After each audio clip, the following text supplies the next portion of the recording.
This is Infection, the survival podcast, recorded live on Tuesday, January the 17th, 2023, episode 418.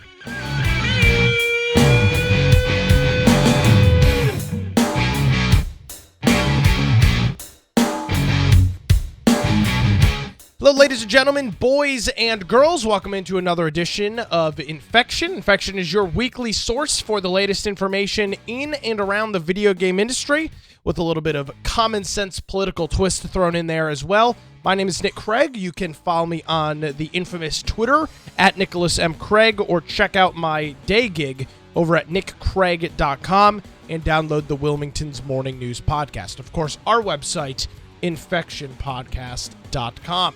Joining me as he does each and every week, Brian with an I Aldridge. Brian, good evening, and I hope you're doing well. I am doing very well. And, of course, if you want to find me, you can find me at Boise Computer on Twitter or at Brian Aldridge on Gab, Parler, Getter, Truth Social, and, of course, my blog, biteoftech.com. If you want to find us, though, just go to infectionpodcast.com, and you go to the right-hand side and see Join Our Server on Discord. And if you do that, that's a place where if there's a news topic you think we should be covering, maybe there's a news story that pops up that you're not sure we're going to see, post a link to that in the news channel, and then we review that before the live show starts. Also, we've got 11 ARC servers going. We have a Conan Exile server going. We've got lots of different things that you can do, and a community there that chat about random things. So if you want to be a part of that or get a hold of us, that's the perfect way to do it. If you want to watch the live show, you can do that through Twitch or YouTube, and of course, we have our podcast forums down at the lower right-hand side, so whatever platform, device, a lot of different ways that you can listen to the show, and that's recorded and then uploaded to that service. So if you are doing that, that means we've also got the show notes for the episode uploaded to the website. We have a video and audio player built right into that, and there's links for all the different things that we discuss. Maybe there's source material, there's videos, things that you may want to see that you were listening to. All of that's included, and it makes it really easy if you're trying to do a lightweight, low bandwidth type of an option. If you want to support us, there's a support option up top, or infectionpodcast.com/support. Yes, and if you notice some changes on the website, you'll continue to see those over the next couple of weeks as we get ready for the next generation, the next phase here of the program. We'll be talking about that in the next couple of weeks, so stay tuned for that. All right, Brian, this is a name, an individual that really, without him, without this gentleman, I'm not even sure that you and I would still be actively communicating. That's not to say not that every week. That's not to say that we would be. It's not to say that we wouldn't have connected because we knew each other before. But we definitely would not be talking as frequently as we do. And that is an individual by the name of John Smedley. For the new folks to the program, Smedley, as he's known, was the brains and the mastermind behind the original, and Brian is showing here, I thought he was trying to go off camera for a minute. This is he's the man behind EverQuest, H1Z1. My first real multiplayer game I ever played was EverQuest. So, EverQuest, before WoW, before anything else, this was like the first MMO that I ever had access to in this very room 22 years ago, I think. Old man Aldridge. I was playing it in that corner right over there on my computer. And very different times in computer gaming, but that was my first experience with anything really that wasn't a dial-up, one versus one type of a connection or something to a bulletin board system. A real MMO. So life-changing for me, opened my eyes up to a whole different set of what the internet could be used for in computers. And of course, as you said, then there's H1Z1, which for us was a big change in, as you said, why we talk to each other every single week. Yeah, it was Sony Online Entertainment at the time, SOE, and then it later became as they produced so many games. Well, with the demise of, actually even before the demise of H1Z1, it was announced that he was going to, I don't believe move that physically far. H1Z1, or the Sony studios were down in San Diego, and he was going to be leaving at the time Daybreak and move. Actually, no, it may have still been Sony at the time, and he was going to go lead Amazon's game studio. And we've talked about a couple of the games that Amazon has worked on over the last couple of years, Brian, but it has not been without controversy and without criticism. And it was announced just a few days ago that he is officially stepping down as the head of the Amazon Games San Diego studios, which was their main facility, after he's been there 6 years and has really no notches on his belt.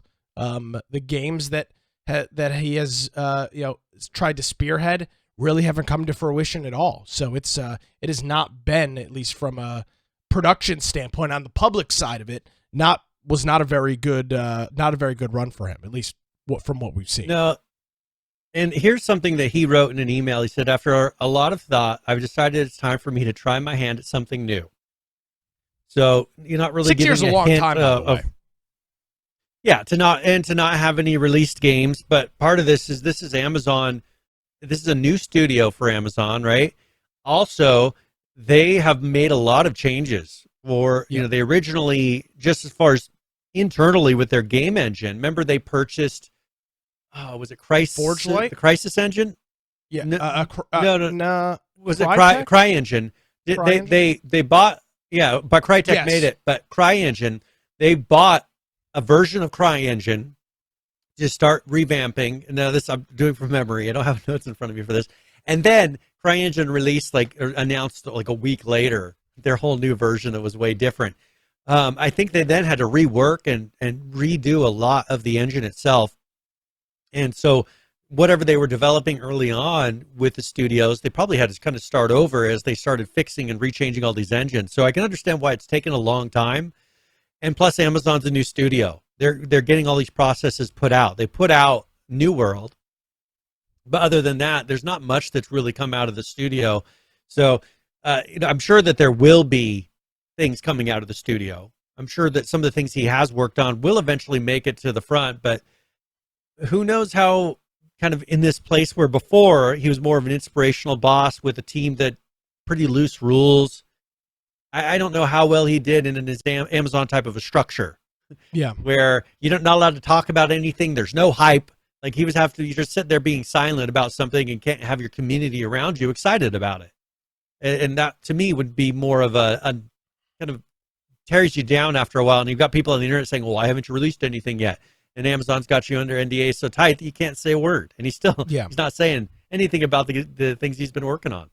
And he likely won't. It's noted here that Andrew Seitz, who also worked at SOE, will now be leading the San Diego studio. And I had a conversation with, I don't remember who it was. Maybe it was you or maybe it was Nisco. I was chatting with in DMs about this.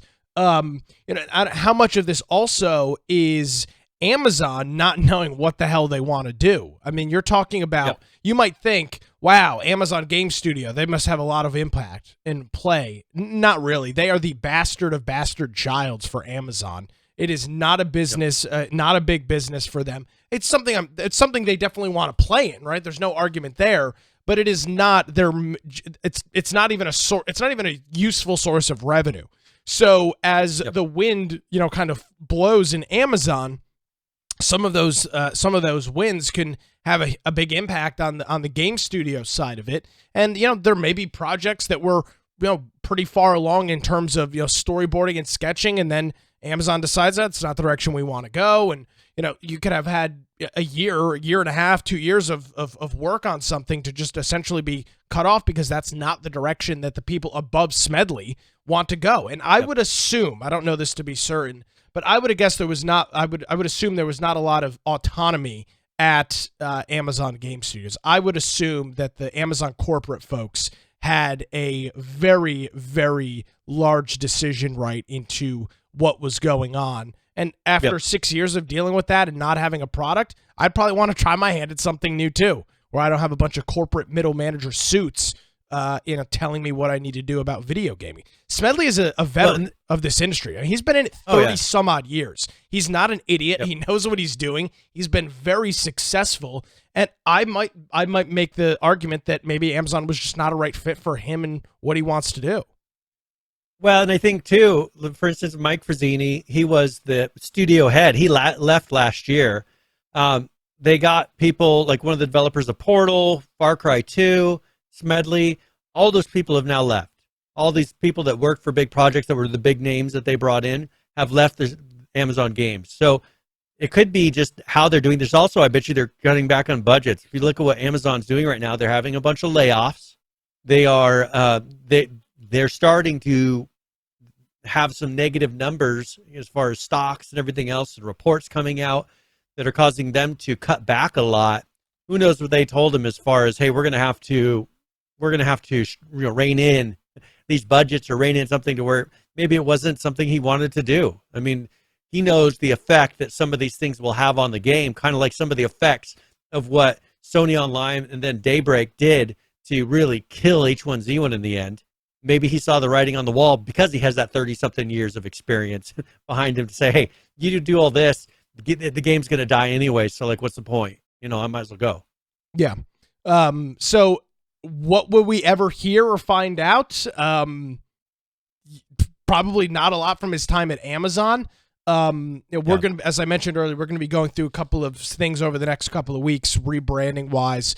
We're going to, it might be cool to see if he'd be interested in talking about some of the olden days of H1Z1 and Sony Online Entertainment. Obviously, that would be a pretty big get, but we'll try some various avenues and channels there. So Smedley officially out over at Amazon.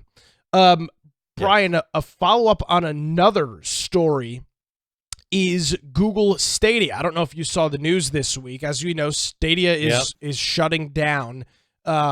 And there's been a big controversy over the Stadia controller, which was only able to be paired with the what do they call device, it? Whatever it was, which is essentially just a Chromecast. The Stadia device was just a Chromecast with a controller, and it was only able to be paired with that. So even though folks have gotten their refunds, and I will continue to state that Google had no obligation to refund people on their hardware purchases, had no obligation to refund them on anything, but they did. Yep. So that's good guy Google there, at least a little bit. But a lot of folks are saying, well, what the hell? Now I've got this cube and this controller that I can't do anything with. And there was reports that this the controller, people had taken it apart and seen that it had a Bluetooth chip, Bluetooth functionality on it, and it was being locked by software. Well, Google announced this week that you will now be able to unlock Bluetooth low energy support on your Stadia controller, but you're going to have to do it before the end of the year because you have to update it through the Stadia device to do that, and those servers are going to shut off in December 31st of this year. So if you've got a Stadia, it's a cool looking controller. I touched one of them at PAX a couple of years ago. I don't know if that ended up being the final production version or not. It seemed like it felt nice in the hand. It's a modern, sleek controller, and if you've got a Stadia, you'll be able to go ahead and do it. The way that it works is using Chrome. You either on Windows or Mac OS, you download this application. The tool will disable the proprietary Wi-Fi connectivity on the Stadia controller, and then it will be able to use BLE, Bluetooth Low Energy, instead. So you'll be able to connect that. It will no longer use Wi-Fi, and then you can connect it to a smartphone, a tablet, I don't know if you can connect to an Xbox or PlayStation, but a PC or any other device that supports a Bluetooth controller, and you'll be able to get that up and running. Definitely not a Roku. Definitely not a Roku, and another situation of good guy Google. Really, at this point in time, zero obligation. They've already refunded. So there's people out, Brian, you've made out like a bandit here, where you've got this hardware device. They gave it to you for free, essentially, and now you've got a pretty ballin' Bluetooth controller. So some people are saying this is the longest con of long cons to get a free Bluetooth controller. Just invest in a service years ago. Should have tried to get some Stadia stuff. I know. I mean, really missed the ball on all that negativity that we have been spouting. If I would have gotten some Stadia stuff, Brian, if they weren't such douchebags at PAX West in 2019. If they weren't such egotistical jackasses and weren't so rude and mean to us, I would have been more than happy to try out Stadia, but they were just who gets the last laugh in the end, right? Who's still around? What's still around? Yeah. An obscure video game podcast or Google's game streaming software?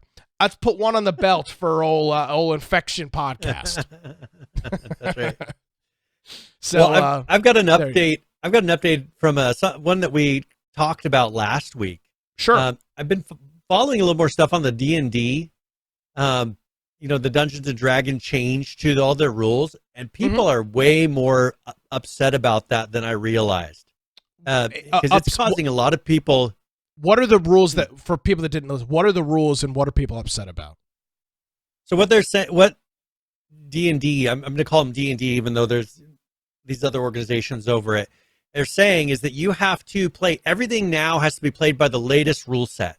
So remember they had like 5 they had different editions that you could do. So now they have this OGL 1.1 license. Now this isn't in effect, but it got leaked because they were making it, and someone got a copy of it and put it out. And so if you make a product that uses this, pretty much from what I've read, they own all rights to your product. That you can, they can decide to revoke it at any time.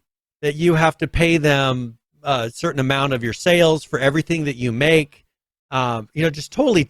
Now they wrote a previous license that said, a rule set that said, you don't have to adopt new rule sets. You can play by old rule sets, and this is doing away with all of that. So they backed away from it. And I gave my suspicions last week that it was down to them really wanting to put the woke stuff in and force everybody to adopt it. Because if you look, some people make this is their livelihood, and that's the people that are really upset. Is now they can't use, people that have written books, made tabletop games based on this, all these different things. They'd have to go through and rework all of their art. I mean, you can't even use the word race anymore, so you'd have to rewrite all these different things that they're changing now. You'd have to go and rewrite everything to match the new rule set. Can you help me here? So, from what this, I'm not asking a dumb question. I genuinely don't know. So there's this Wizards of the Coast that owns the license for Dungeons and Dragons. What you're describing, they license that out to other people, like the people that make miniatures and like different rule books and game and campaigns. Is that who this falls under, or who are these people that fall under this license? So they make different editions of lore and rules and everything. So when you play a game, usually what you do is you go get an edition. Correct. And you play by that rule set. Yes. So that certain stats are available or certain types of characters are available, whatever it is at that time that's viewed as the standard for that rule set. So it gives you a rule book that everybody who's in it can follow, so that when they are doing things with their characters, they're doing things that are allowed in that world, right? So now with this one, because they've been pushing for this one, they call it one D&D. They want to have it to where there's only one. And it's supposed to be backwards compatible with all the previous content, but obviously, to a point, it's not. So let me ask you this then. So like 5th edition, which I think is one of the more recent. Who makes 5th edition? The Wizards of the Coast people, or a third party group that's licensing the stuff through D&D? Or is it a mixture of both? I think, I'm pretty sure they draft the official set. So the Wizards of the Coast drafts, and then you modify it. And you use it. Correct. Right, and you use it in when you're doing your things. You're basing your game off of the 5e rule set. And so they're saying you can no longer do that. Like, you can't use previous rule sets at all, is what they're saying, which makes no sense. And it just pretty much kills, because they're saying you're not allowed to sell anything or to use anything based off the old rule set. So like if you make miniatures that are based off of old rule sets, you will no longer be able to make those. Yeah, like the Hadozi or whatever it is, like the physical race. Yeah, like if there's a board or any sort, you can't use them in the old way. Like, you can't do anything that represents them in the way that they've now ruled out of the rule book. So yeah, Hasbro. He's pro tip, don't die. He's clarifying, like, Hasbro owns all the rights, but Wizard of the Coast drafts the. I'd have to look at closely how that works as far as their hierarchy of the company and owning, but these guys draft the license. So it seems, looking at this a little bit more, it's anybody that makes any products associated with Dungeons and Dragons, which they are allowed to do. This open game in the past, it's this game license has allowed individuals to make things like player mats and boards and all these different things. That's all going to be changing, at least in some way, shape, or form. Is the D&D community pushing back against this, Brian? Are they pissed that this stuff's just all being stripped away? There's a lot of backlash, but because for instance here I'm looking at this an article and they're talking about how like Pathfinder is its own, but it's in its second edition, but draws a lot on the 3.5 rule set, and so things like that. If it's tied, they could then say, well, you can't use any of the stuff that has a ton of content for it, a ton of board games based off of it. Companies have made things basing it off of all of these things.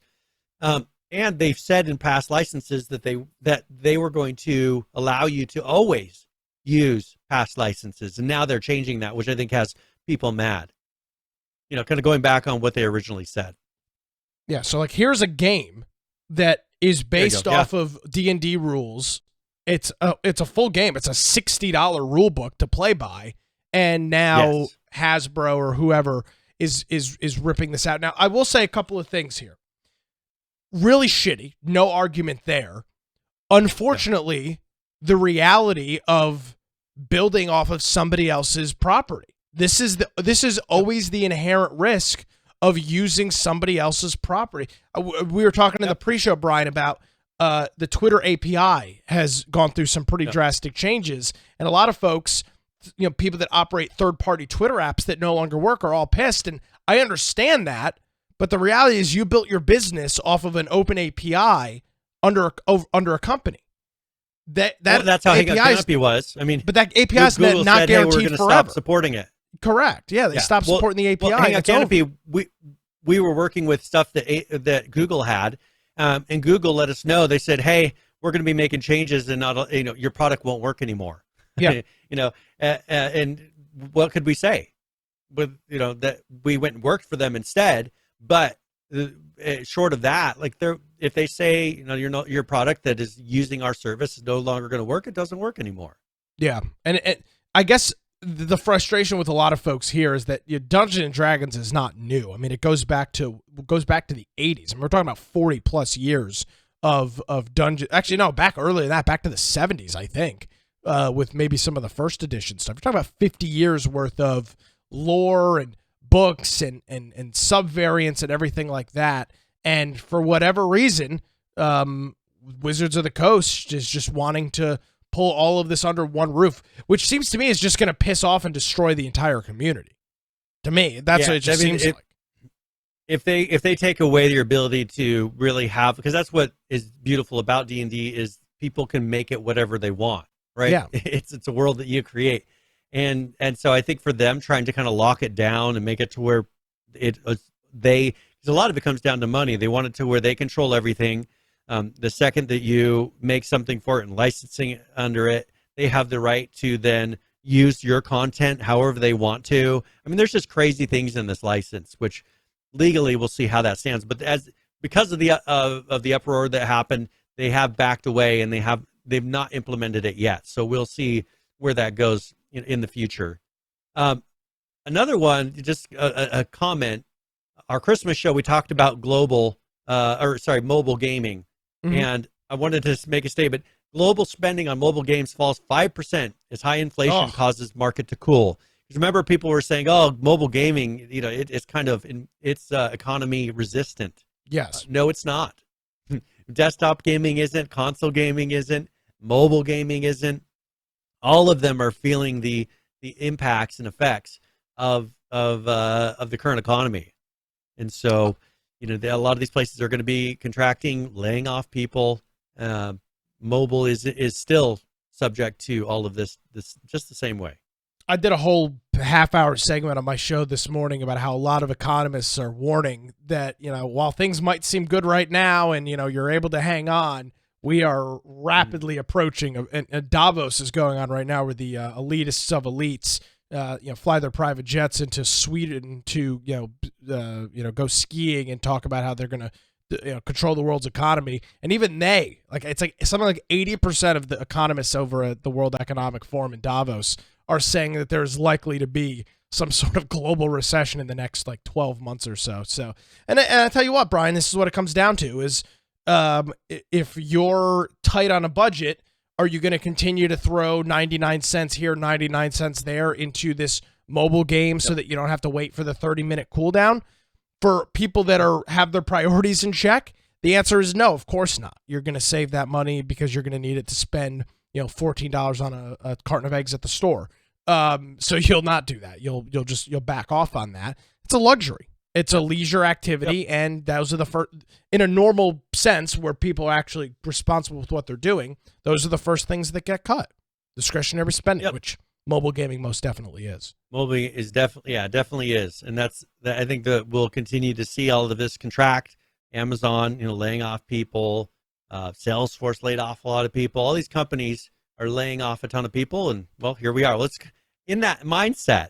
How about we talk about a company that that's having a little bit of back and forth right now. Ubisoft. I can't believe it. Ubisoft in the past 6 months has canceled 6 games. Six games? They're definitely having 6 games in the past 6 months have been canceled for Ubisoft. They canceled 3 games just recently, trying to kind of hit their targets and they call it because of the worsening macroeconomic conditions. It comes down to the same thing. The industry is in trouble. People, the food. I mean, the fact that eggs are 4 or 5 times more expensive than usual, like that hits home for people. Games are kind of the back burner. They're the thing that goes away first when you're struggling. And here we can see it. Ubisoft is really struggling with probably looking ahead more, realizing that the sales are going to be way down. Like, we got to cut our budgets if we're going to stay afloat. And they're, go ahead, because the CEO, he's been talking a little bit. Yeah, I wanted to read a quote here from the CEO. It says, he says that they need to be, quote, focused on building our brands and live services into something of the most powerful within the industry. So the games, at least 3 that have been canceled in the last couple of weeks, which makes sense when you look at, prioritizing things. Tom Clancy's free-to-play shooter Ghost Recon Frontline, does it make sense to take our assets and put all of our eggs in a free-to-play basket? Probably not. So that's one. The other is a VR Splinter Cell project, which was a passion project, not going to be a huge revenue research and development, things like that. Yeah, exactly. Cool technical concept, but you're not going to be burning up the revenue charts with your Splinter Cell VR project. So those are just 2 of the recent ones that they've canceled, and the CEO has been telling the employees, and I think you've got one of the quotes. It's time to buckle down and get some things done. Yeah, and that's the thing is I'm trying to see if it was a speech that he gave. Yeah, he was speaking at a. Actually, I don't know if it was a speech. I believe it may have been a shareholders call or. Now it's important to know. Sorry, it was an email. So it was in an email. He said, "The ball is in your court to deliver this lineup on time and at the expected level of quality. After the company's myriad of delays had weighed on our costs and decreased our associated revenues." He also told staff they needed their full energy and commitment in order to make sure that Ubisoft gets back on the path of success. So this is a statement. Yeah, which indicates and goes back to your point that this is a really tough. First of all, let's be clear. Ubisoft has not been in the greatest of shape for a while now, right? This isn't just like, oh my God, I woke up today and Ubisoft is a failing company. There was a period of time in which they were being sought out to be purchased by either Microsoft or Sony. Everybody else has been gobbled up, and it's essentially now EA and Ubisoft are about the only 2 big ones left that are still withstanding. Ubisoft is I think they're based in France, so I think they're a French company. I know their main studio is in Paris. And the CEO, whether you like it or not, he took a 30% pay cut last year. Now he is still slated to make about 600,000 pounds. And some folks might go, oh my God, that's outrageous. But he took a 30% For being the head of Ubisoft, that's not. You've got NFL players. Crazy. You've got NFL players that are making tens of millions of dollars a year. This guy's leading one of the largest independent game studios in the world. He's taken a 30% pay cut.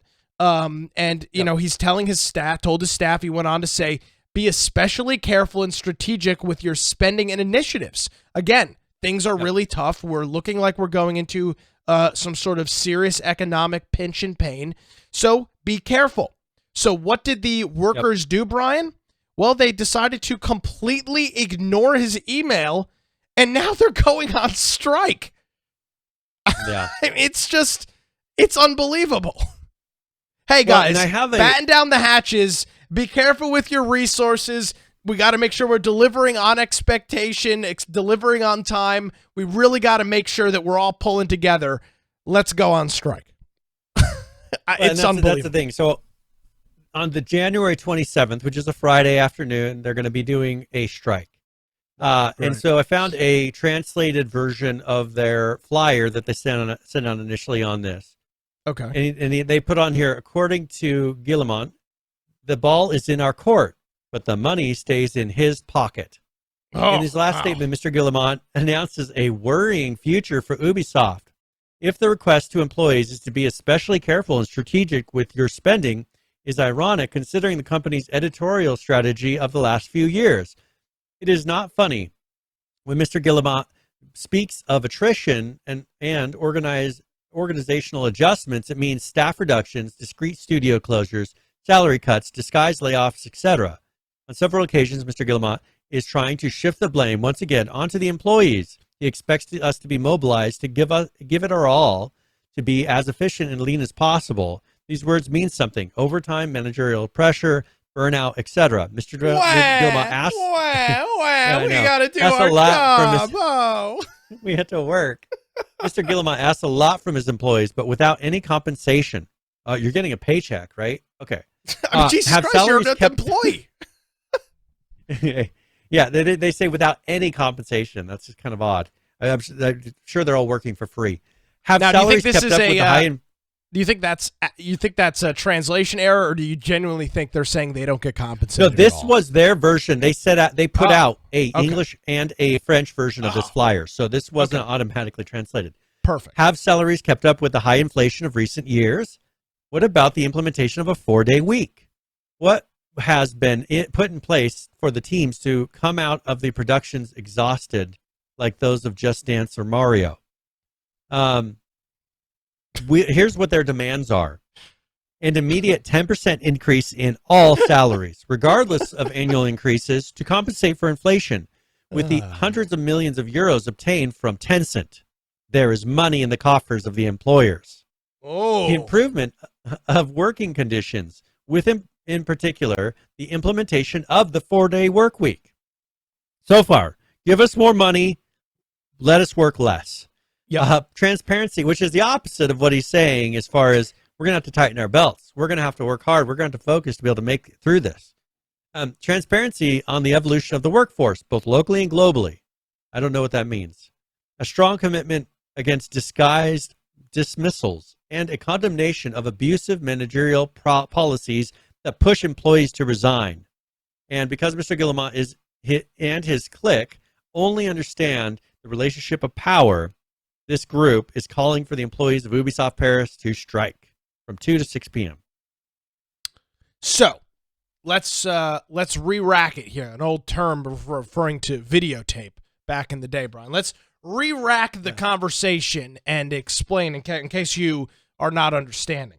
The CEO, who took a 30% pay cut last year, is seeing that the economy, global economy, is very likely heading into a significant recession. Leisure activities such as video games will be some of the first things that people cut out of their spending when they can't, when they're deciding between paying my mortgage payment or buying the new Just Dance game. So he is asking his studio to make sure you're careful with your spending.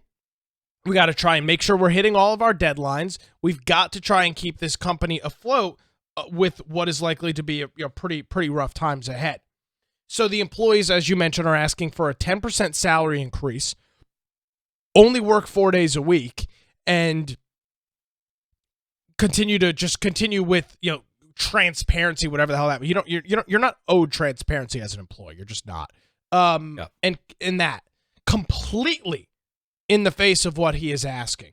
Brian, this is exactly what we have talked about on this program for months, how these gaming unions have absolutely no interest in making the industry better, how they don't fight for anything for the gamer at all, and they are nothing more than a group to hold a game studio or company hostage. And Exhibit A, this is exactly it. If I were this guy, I would flip them the middle finger and just let them destroy the company. This guy will be able to find another job, right? He's a studio head. He'll be able to land on his feet somewhere. These people, this union, will be the ones that destroy Ubisoft, not the guy that's running the company. This is how companies are destroyed. And this is part of the issue is they're in France.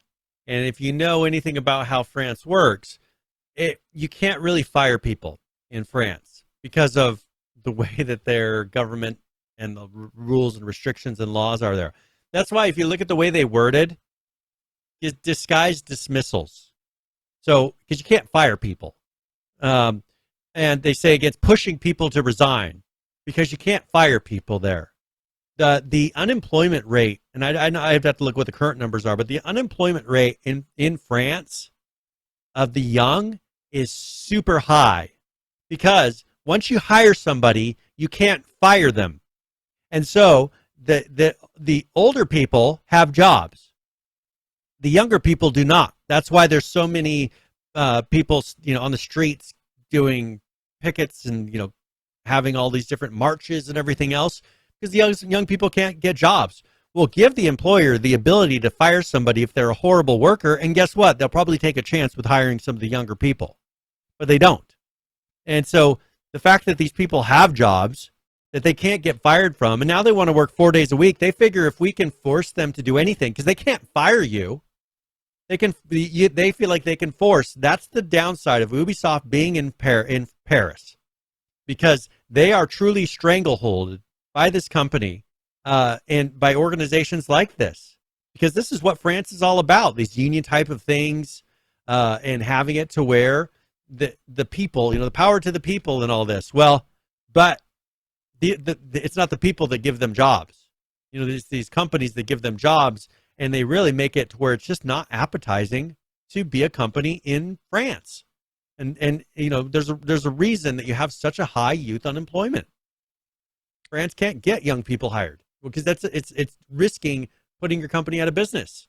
Well, and a lot of the conversation that has unfolded from this, Brian, and we've seen a lot of this in the past, and there's still a lot that will come out over the next couple of weeks. As you mentioned, this strike isn't scheduled to take place until late January.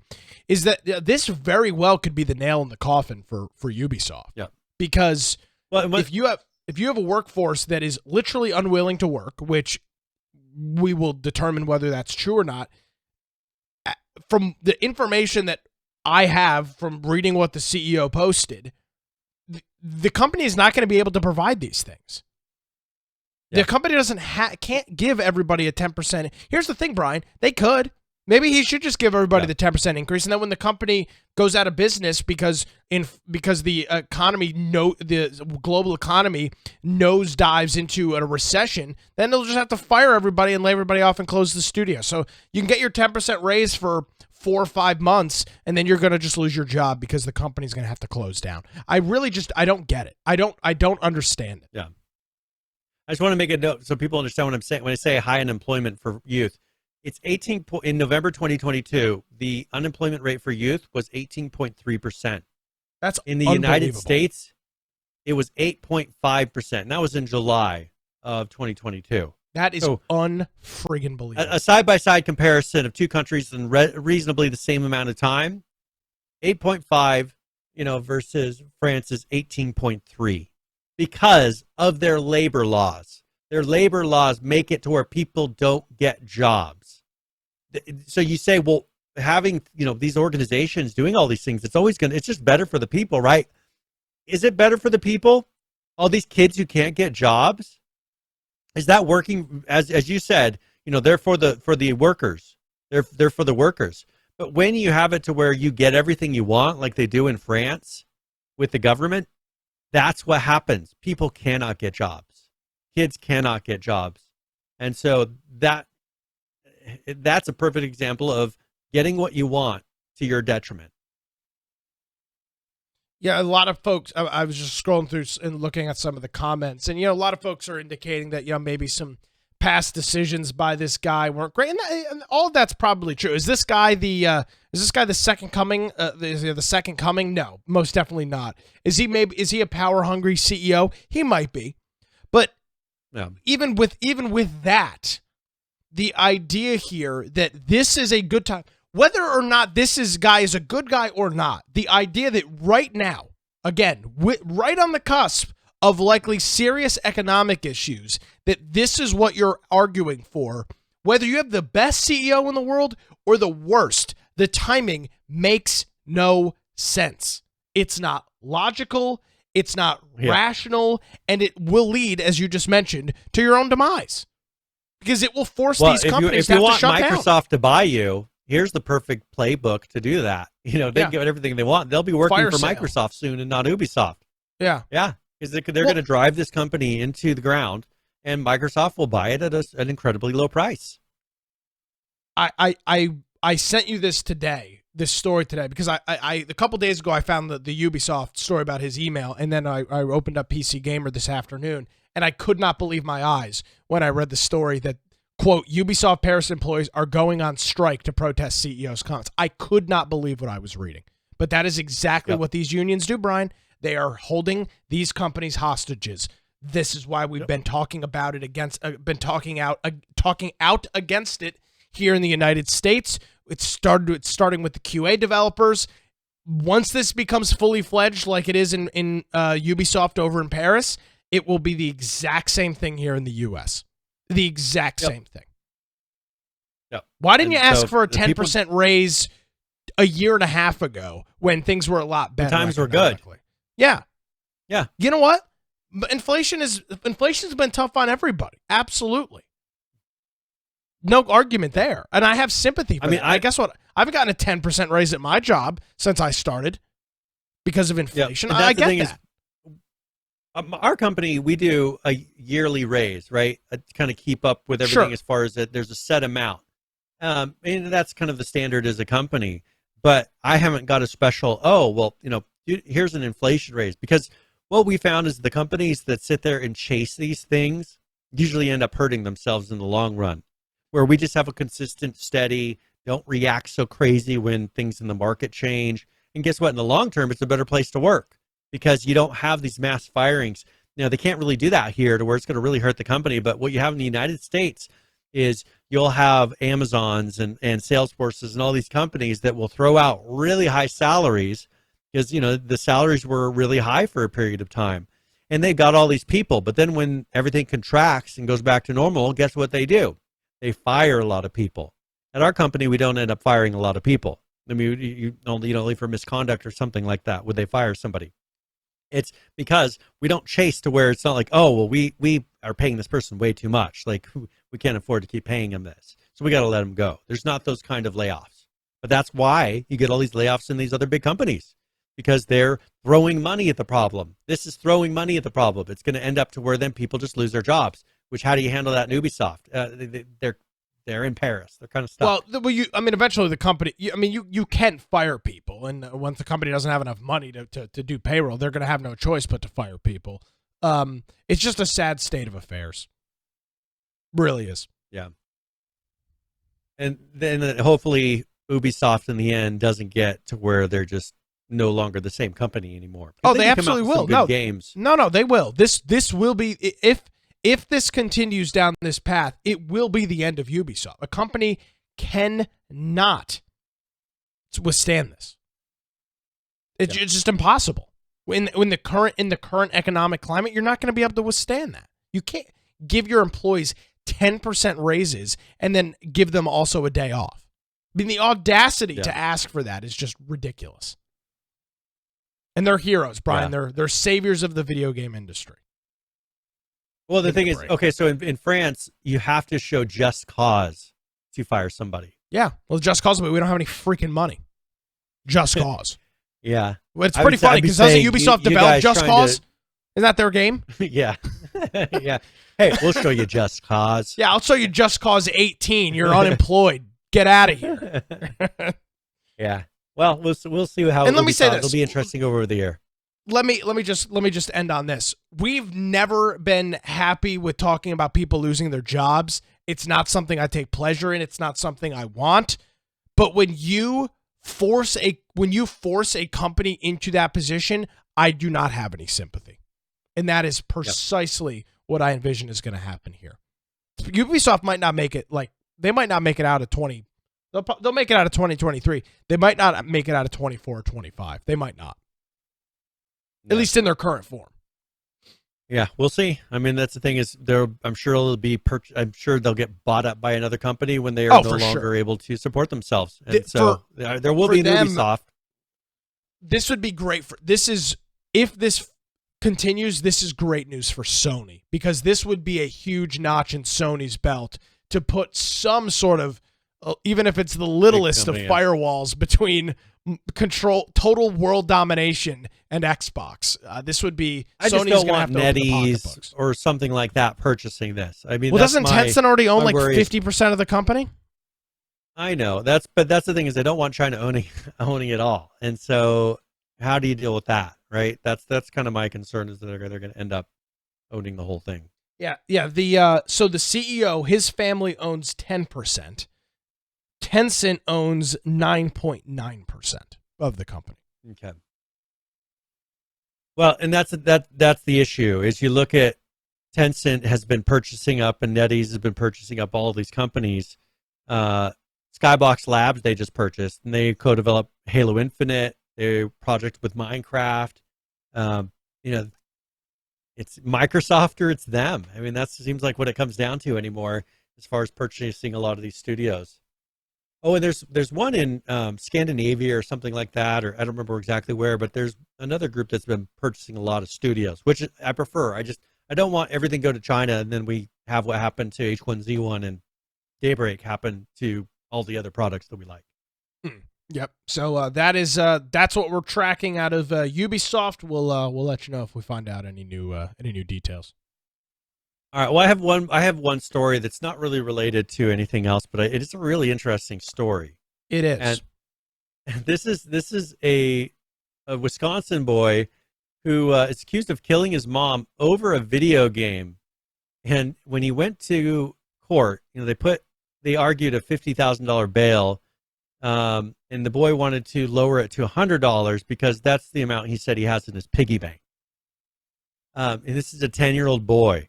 Now, what this all came down to is he's accused of killing his mom because she would not buy him a virtual reality headset. And so for him, he decided that he has no source of income. They said he's got $100 in his piggy bank, and that was their justification to try to lower the bail. Don't let the kid out. Obviously, he has mental issues. Before he murdered his mother trial as 10 years old. Yeah. So this is now what they said is, I'm trying to find the exact part here, but it said, since the boy's been charged as an adult, they argued that it would be unheard of to require a defendant in adult court to stay in the custody of a family member on pretrial release. Mm-hmm. Which means you'll just especially when you killed your mom. Yeah, he sit there. The judge appeared to agree with Cunningham, but then they required the child to be placed on GPS monitoring if he gets out on juvenile detention, where he is being held. Listen to how fucked up this thing is. This happened. Sorry to use that word, but listen to this. No.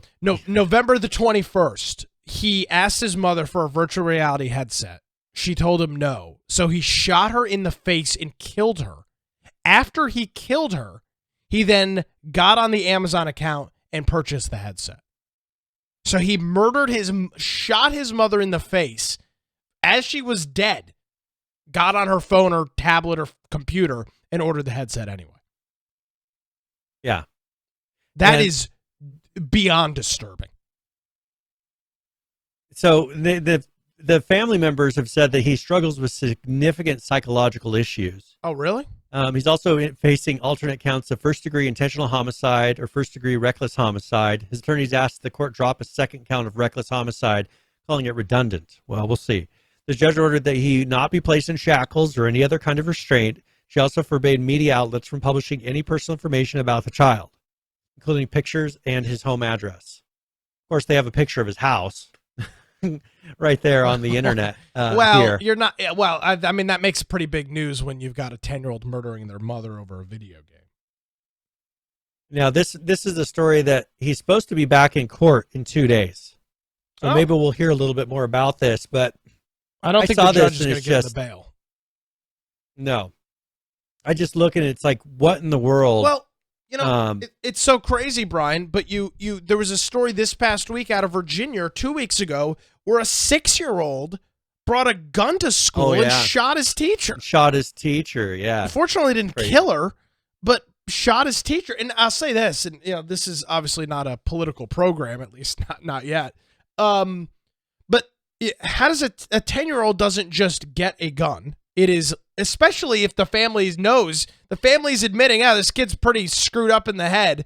Why is there a gun that's readily accessible for a 10-year-old that's got severe mental issues? And the same thing with the 6-year-old. How does a 6-year-old have Brian, I've got guns. Guess what? I don't have a 6-year-old running around my house. I'm an adult. There's adults in my house. Well, I'm not worried about I've got a gun in a thumbprint safe. So, you know, there's a thumbprint safe that would have to be open to be able to access some of these guns. Of course, because you're a responsible firearm owner. Yeah, we've got a 13-year-old, we got a 12-year-old, we got a 7-year-old, and we got a 6-month-old. So you don't want that 6-month-old getting hold of it. Yeah.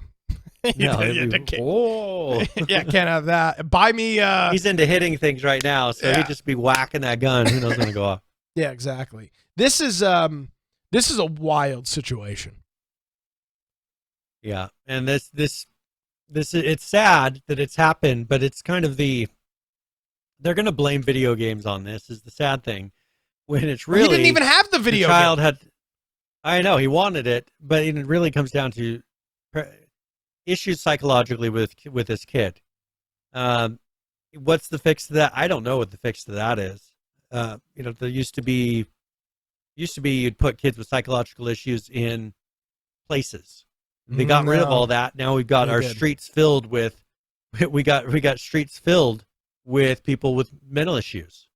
You know, and if you go down to Nancy Pelosi's district and just walk along the streets there, and you'll see what the definition of mental issues. I don't know what the fix is. I'm not a fan of just putting people in mental institutions, locking them away and medicating them. But you know what? Letting them just go unhindered like this obviously isn't working out well either. Because look at our streets. I don't know what the answer is, but I think we're going to have to figure out something soon, because this kind of stuff just can't happen. You know, was he on any kind of medications?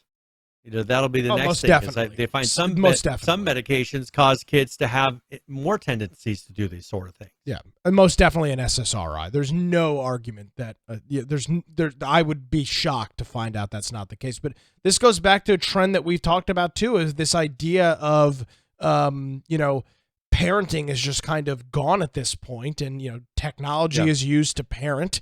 And when the kid wanted some piece of technology and the mother wouldn't give it to him, he decided it was his responsibility to kill her. So that, I mean, that's very, very scary. Well, and when you lose that link of value for human life, this is my biggest concern. What we've been teaching the kids is that losing that value for human life really causes people to not think the same. I mean, just look at some of the things. There was a shooting that happened in California, if I remember correctly. Was it the one where they went in and shot 5 people and then an infant? Yeah, you know, it was a 2 game. days ago. It was 2 days ago. I mean, just the fact that someone has the capability of doing something like that shows you that there's something wrong with society. Correct. something totally innocent. But if you look at what they're really pushing in politics, how is it any different? The fact that you had so many people in legislature that voted against a baby that was born and didn't die because of the abortion. I mean, sorry to bring this around, but you have a baby that's born from a botched abortion, and they don't want them saving the baby's life after it's left the mother's womb and is still alive. Mm-hmm. You know, that's the kind of thinking I'm talking about, where human life doesn't have a value. What are you teaching them? That if that human life doesn't have a value, why should his mother's human life have a value? What's the point? Did you get to pick and choose whose life has value? Why is it up to you, right? But when you have half of the political spectrum that's saying, well, only the life that we say has value, the rest of it doesn't, and you shouldn't think about that, and you should be happy that it's being taken. Well, turn around and think, well, this kid in his mind views that is more important than the human life to him. Just like, I know, we have different views on abortion, but if you look at abortion, the same thing. What the mother wants is more important than that human life, right? Yep. And that's totally accepted. And said, well, that's right. They should be. Well, in this kid's mind, he has probably a harder time processing that, and that type of logic leads to these type of outcomes. Yeah. But when you tell him, well, human life is, certainly human life is okay, and the other human life doesn't really matter, how does a 10-year-old process that kind of thinking?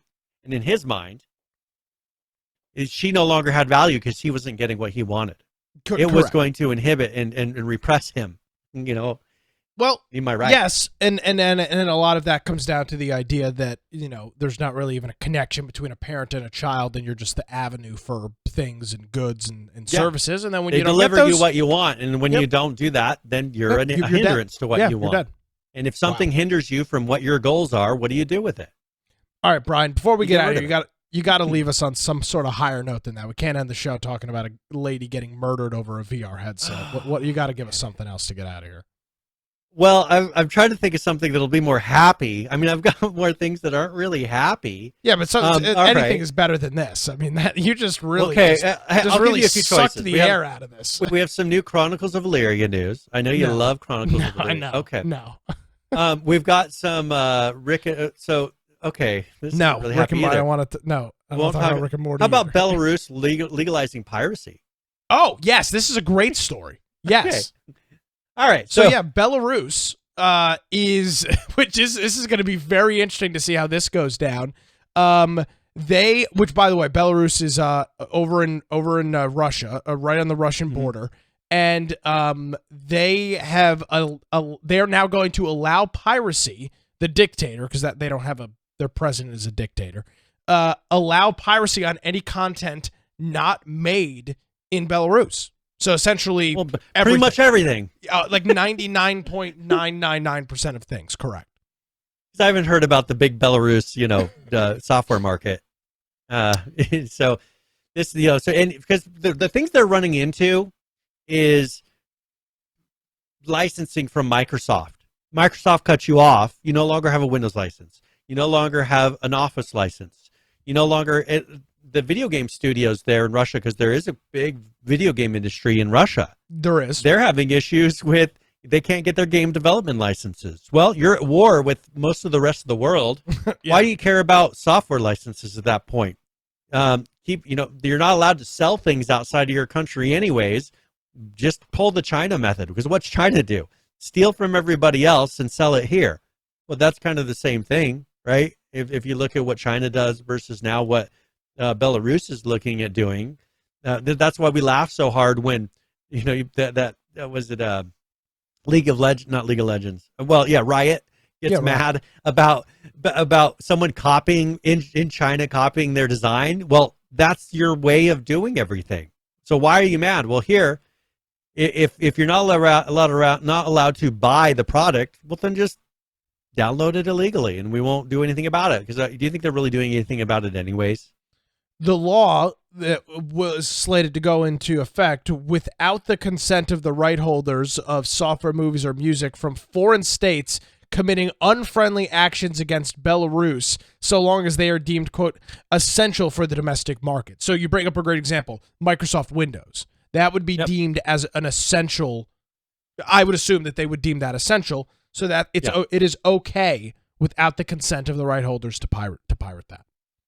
Why don't they make their own like in-country Netflix? Super cheap.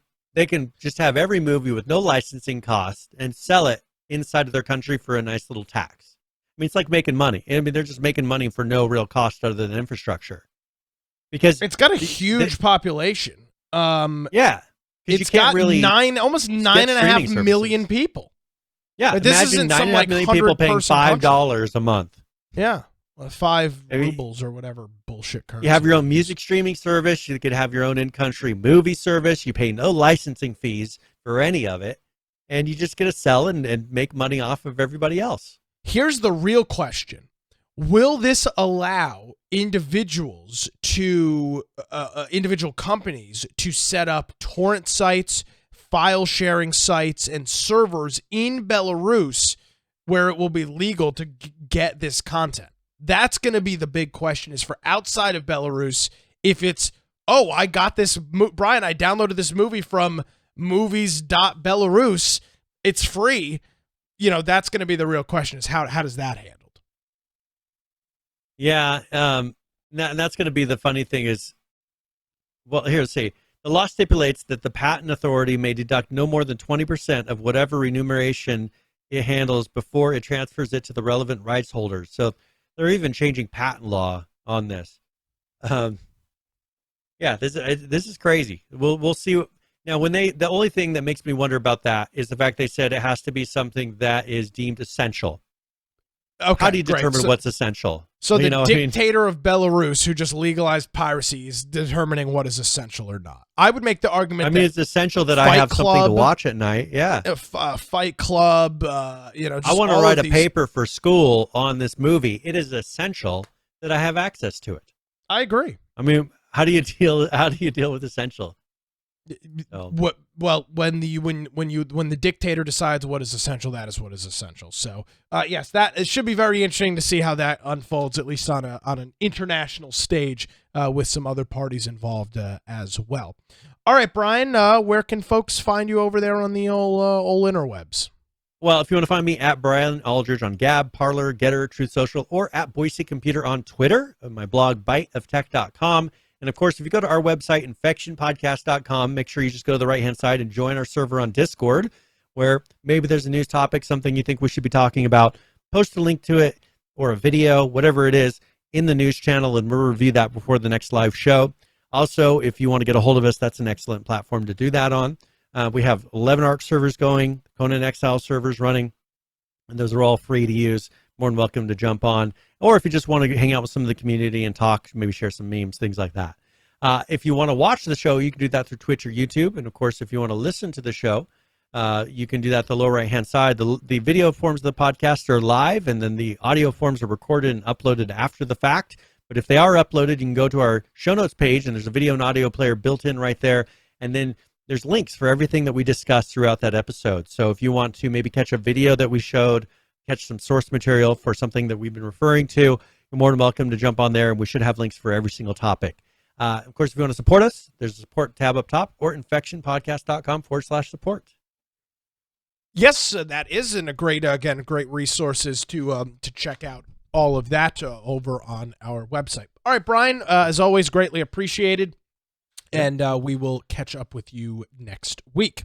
Don't forget, if you missed any portion of today's program, again, you'll notice some changes over on the website. That is infectionpodcast.com. If you want to check me out on social media, you can follow me on Twitter at Nicholas M. Craig, or check out my website, nickcraig.com. That's going to do it. Thank you so much for joining us, everybody. Have a great week. We'll see you next time.